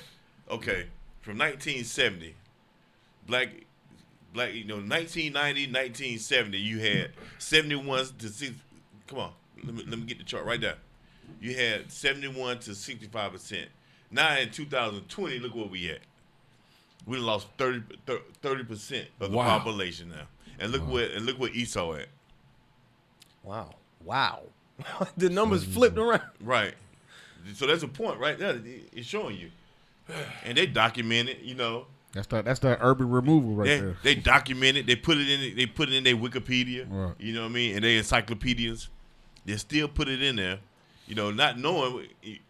All people see that and they're like, okay, why are people? They don't question why are these people moving out of the city? Like why? Right. You know what I mean? Go ahead. Why is it the other races numbers didn't flip around? Why is it just those specific two that they flipped in that period, that 10-year period right there, and then, wow. But it goes back to what Kat was bringing out. That Esau will let you go. He'll let you flood that neighborhood and bring that market. That's all gentrification is. Bring that market value down, and once they get to the point where okay, now we can buy everything, push them niggas out. That's what they do. And they do it over and over and over. Okay, I think this is. I want. If you would pull up, I got one more I want to bring up right quick. Bring up the 10 judges, 17 judges, black judges from Texas. Let's get that right quick, and we're going.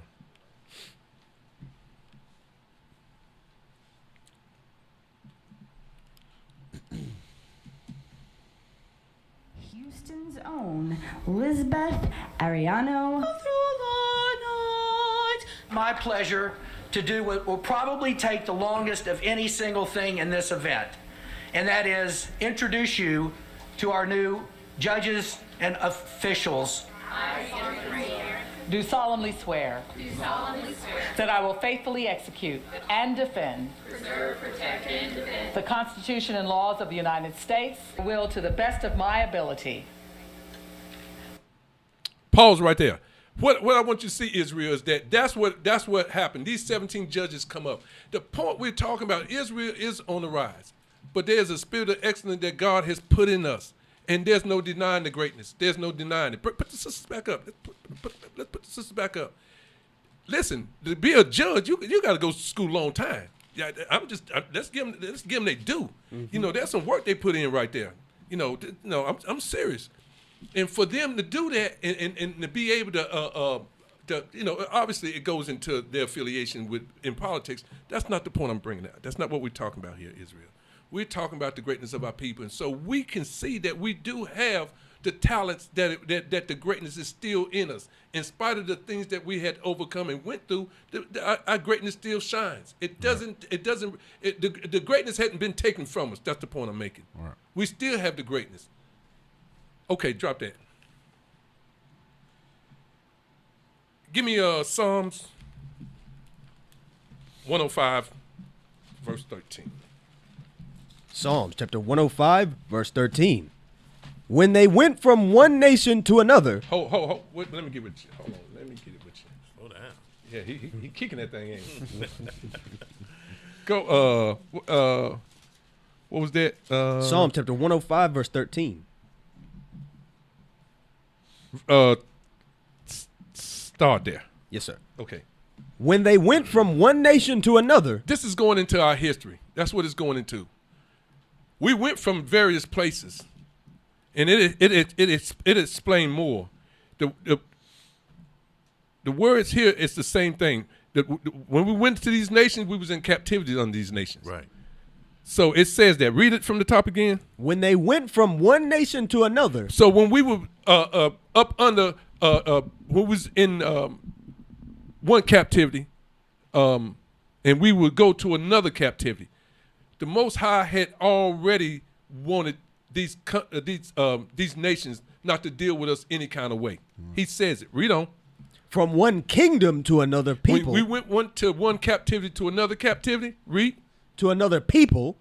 He suffered no man to do them wrong. He said, listen, don't do my people wrong. I'm bringing them under you. You know, he wasn't speaking to them like that literally, but I'm just saying that we could see that they weren't supposed to mistreat us like they're mistreating us here. Right. You know, they ain't supposed to do that, you know. But there's a judgment for mistreating us because he's going to say there's a judgment for it. Read on. Yea, he reproved kings for their sakes. Right. He does that. He always brings forth judgment on the kings that deal with us not properly. Read. Saying, touch not mine anointed. Don't be dealing with the Israelites any kind of way. Touch not my people like that. And that's the greatness that he has given us. That's what we're talking about. They don't have a right to deal with us any kind of way. Yeah, we, like I said earlier, we might be a little sometime disobedient, but that don't make us. That doesn't mean that God has taken his love from us. Right. He still loves us. You know, in spite of what we get ourselves together, we come back and say, Lord, we're sorry. He'll work with us. But it don't give you a right to sit there and do what you're doing to us. It don't give you that right. Read on. Saying, touch not mine anointed and do my prophets no harm. They're not to be doing God's prophets any harm. I'm telling you. That's what, you know, there was a general statement, and I was going through some of the archives of some of the lessons that the Bishop Nathaniel had brought out, and he had brought out one, and he began to say this. He said this in one of his statements. It kind of floored me a little bit. And I want to use his exact words because I wrote them down. I looked at them. I wrote them down. I looked at them because I wanted to make sure I wanted to say what his words were he had told us on a particular Sabbath. And he said, so what I want y'all to see is that our people always use the Bible as food for insurrection. This is more than just loving your neighbor. And he said those statements, and I'm like, wow, that was really deep, you know. And he talked about it, and I said, what in the world could be something that would kind of give me an idea of what he was actually showing? And this is what I want you to show. Bring that video up of Birth of a Nation. So he said, so what I want y'all to see is that our people always use the Bible for food for insurrection. This is more than just love your neighbor. And he spoke on that thing. I'm like, oh, snap. You know, that thing resonated. Did I send you the video? You got it? You got it? You don't have it? All right, give me 1 second. Hey, somebody help me out here. Birth of a Nation, huh? Yeah, you know that one, you know. Yes, sir. I had to watch Judas and the Black Messiah again recently, too. That's them two movies, man. Some heavy hitters. I didn't, okay. I seen it. Okay.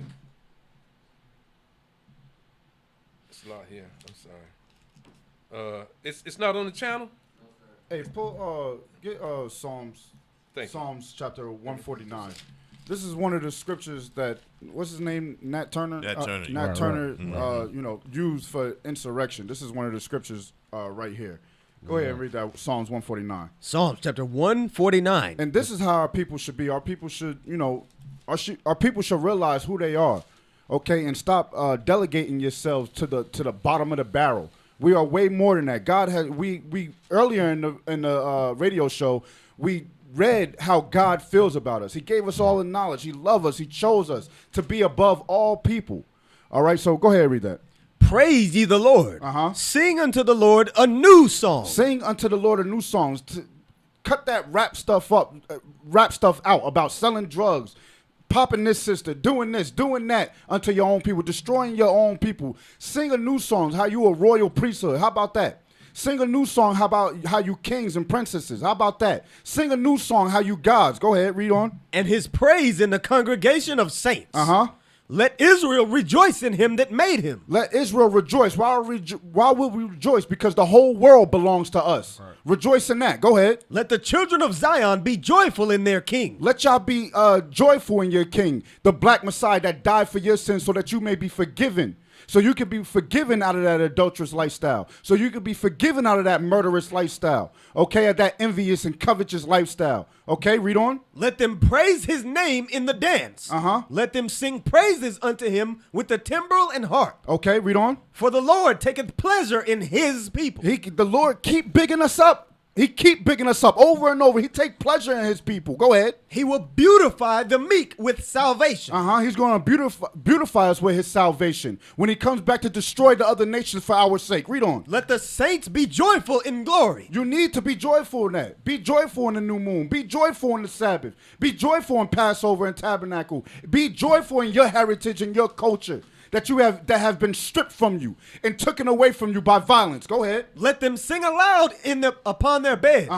Let the high praises of God be in their mouth and a two-edged sword in their hand. Read on. To execute vengeance upon the heathen. Let the Lord execute vengeance upon the heathen for the destruction that he have done to our people and continue to do to us. He has relegated us into the ghettos of America, into the ghettos of the world. Okay, he has destroyed Tulsa, Oklahoma when we tried to become something. They destroyed it, bombed it. Okay, when we built up Rosewood, bombed it, destroyed it. Okay, read that part again. To execute vengeance upon the heathen. This is what we need to be joyful because we have a Lord that's coming back to save us from our enemies that continue to destroy us to this very day. Read it again. And punishments upon the people. And punishments upon the people. Just like we got punished for our sins, guess what? The heathen is going to get punished for their sins. But you got to be able to believe in that and realize who you are. Realize who your God is. Realize your culture and your heritage.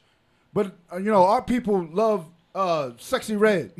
They love, what I mean? They want to be in sports. They want to be in anything outside of the Bible. Cap, you found what you wanted? Yeah, I'm good. Okay, Yeah, I'm good. Yes, sir. All right, so play that. Start at a minute. Just start at a minute and let it just run out.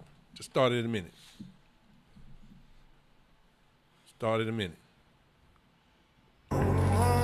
What you think you're doing, boy?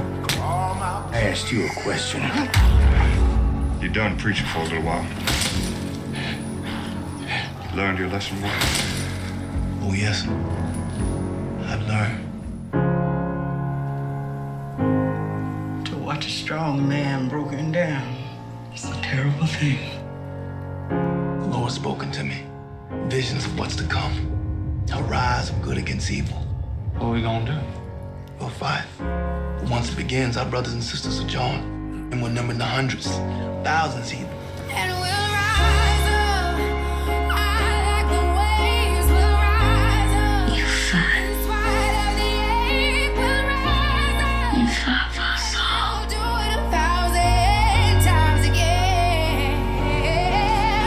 I pray you sing a new song.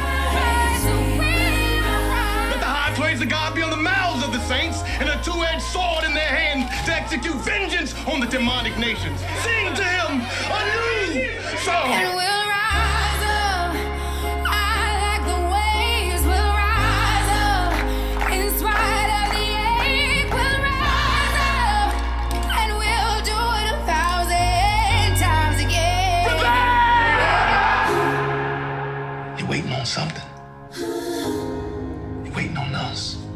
We will rise. And that's heavy because I'm going back to the thought that what Bishop had said. He said always use the Bible. He said so. What I want y'all to see is that our people always use the Bible as food for insurrection. Give me that in Isaiah 51:17. Yeah, and we're not promoting grabbing weapons and going against. That's not the case at all. That's not the case at all. But we show how the scriptures inspired our brother, our forefather. Read that. Isaiah chapter 51, verse 17. Awake, awake. Arise, Israel. Read. Stand up, O Jerusalem. Which has drunk at the hand of the Lord the cup of his fury. Yeah, we failed. We've been disobedient. We did not do what was told to us to do. We left God's commandment. Read on. Thou hast drunken the dregs of the cup of trembling. And now we realize that we done wrong. Read. And wrung them out. There is none to guide her among all the sons whom she hath brought forth. Read. Neither is there any that taketh her by the hand of all the sons that she hath brought up. the point of it is that that's what it's going to. That's what we're declaring Israel, that we as a people have to rise. Get me Zephaniah. Give me Zephaniah 2. I'm gonna go there. I know we got a couple of minutes, but Get it out, there Cap. was something else I think I wanted to touch on. Zephaniah chapter 2. You want verse 1? 1. Verse 1. Gather yourselves together. That's what's happening. Even when you've seen the inklings of our people and judges, the inkling of a man that's inspiring a lot of young men on the football field. Even when you had Charles Bow trying to sit there and try to bring the people together back toward the South. That's a serious matter. Those are inklings. Those are things that we need to do and make sure that we can do that helps our people to try to just grab onto the hope and become that greatness that they are. Read on. O nation not desired, before the decree bring forth, before the day pass as the chaff, before the fierce anger of the Lord come upon you. But the Bible said that God said he would raise up the prophets last. Bring forth those images that we have. And I know I asked you about what you can do with it. Just bring forth those images that we have. Let the people see. Because before the judgment of the Lord come, the prophets are standing up on their feet. The prophets are racing across the earth. The prophets are gathering God's children. And we're trying to tell God's children, come on and let's go home. That's and right. It's a mighty matter. And it's an earthly matter. And we're going on all cylinders if we can. And we're embarking the earth. And we're trying to go across the earth together in the nation of Israel, the 12 tribes worldwide. And that's what we're doing. That's our calling. We don't have another calling. This is our ministry. This is our life. This is salvation for our people. And so we're hitting the neighborhoods. Like we said, we're going to Detroit. We're going to Memphis. You know, we're going to the places like Detroit and Chicago. People don't want to go. Giving up on it, calling it Chirac. You know, they're giving up on our people. But God said, go and gather my people and bring them unto me. And that's what we're doing. And they start out as little ones like this, that they see our people and they need to come home. They inspired. He never seen so many men like that. I know that day meant something to him. It imposed on him. It pronounced in his brain that this is something different. You know, this is not what I see on TV. You know, these men look like me. Is there more pictures than that? Young sisters, hearing the gospel, seeing and inspired by the truth of our people. This is not pastors hanging up there and got them smooth shoes on. We ain't talking about them. Right. This is inspiration. Look at them faces. This is inspiration for Look our at that people. one on the front. She's never seen that like, before. oh my God. They happy to see this, that we can come together. And like you said, Cap, we're using the Bible to rebuild the nation of Israel, to rebuild our heritage and our culture, to rebuild who we really are. That's what we're using. We're using the Bible. Go ahead. Keep going. Is there more? And God has given us leaders. He's given us leaders. We thank the Most High for that thing. All praises. Israel, we want to thank y'all for being with us, the Bible Book of Our Father tonight. We're glad that you came home with us, and we're glad that you subscribed, perhaps, shared a link, and, maybe gave us a like or two. We really, really, really appreciate it. We want to let you know that we really appreciate you and that we're doing what we can and using these platforms for the edification of our people. And we just want to let you know, hey, we love you all. And, there's many of you all out there. We know perhaps that you might be in positions and you might be in places where you really can't do what it is that we do. But we would not be remiss to let you know that we can use your support. If you want to support us, help us to do the work of the Lord. We encourage you to. And so if you come in, help us to do those things that we need to do and to get to the places that we need to get to where our people are scattered upon the earth. And so we want you to know that we really would appreciate that. So, if you can't come, but help us if you can. Also like him. Don't neglect to give alms. For those who would like to give alms, fill out an envelope and place it in the alms box. To give alms online, donate to IUIC Concord via PayPal at iuic.concord.nc@israelunite.org. Donate to the Booster Club via PayPal at iuic.fundraising@israelunite.org.